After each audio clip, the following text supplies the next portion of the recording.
অবহেলা একটি নীরব বিষয়ের মতো, যা ধীরে ধীরে একজন মানুষকে একাকিত্বের দিকে ঠেলে দেয়।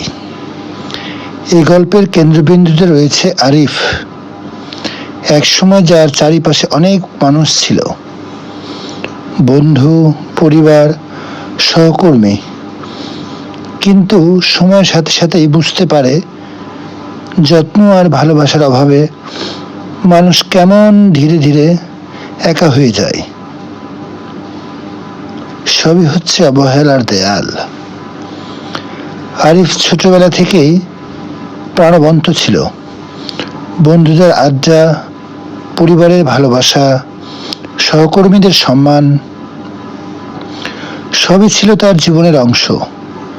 কিন্তু সময়ের পরিবর্তনে সবার ব্যস্ততা বাড়তে থাকে, যোগাযোগ কমে যায়, সম্পর্কের উষ্ণতা হালকা হতে শুরু করে। প্রথমে সে বিষয়টি গুরুত্ব দেয়নি, ভেবেছিল সবাই ব্যস্ত, সময় হলেই ঠিক ফিরে আসবে। কিন্তু দিন পেরোতে থাকে, ফোন বেজে ওঠে না, কেউ খোঁজও নেয় না। অফিসে কাজের চাপে সহকর্মীরাও কেবল প্রয়োজনের সময় কথা বলে। পরিবারের মধ্যেও কথাবার্তা খুবই সীমিত হয়ে যায়।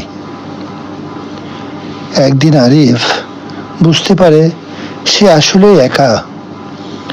অবহেলার দেয়াল এত উঁচু হয়ে গেছে, সে কারো কাছে পৌঁছতে পারছে না। তার মনে পড়ে এক সময় তিনিও ব্যস্ততার অজুহাতে অনেক কাজের মানুষকে উপেক্ষা করেছিলেন। হয়তো তারাও এমন একাকিত্বের শিকার হয়েছিল। এক সন্ধ্যায় সে সিদ্ধান্ত নেয়, অন্যকে দোষারোপ না করে সম্পর্কগুলো আবার জোড়া লাগানোর চেষ্টা করবে।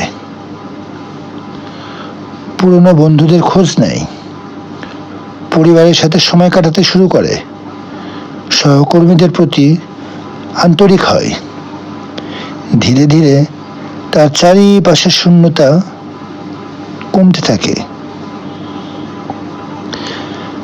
আসলে এই আরিফের গল্পটা থেকে আমরা এটাই বুঝতে পারি, অবহেলা সম্পর্ক নষ্ট করে, মানুষকে একা করে। কিন্তু আমরা যদি আগে থেকেই গুরুত্ব দিই প্রত্যেকটা বিষয়ে, তাহলে একাকিত্বের গল্প বদলে যেতে পারে ভালোবাসার গল্পে। ধন্যবাদ।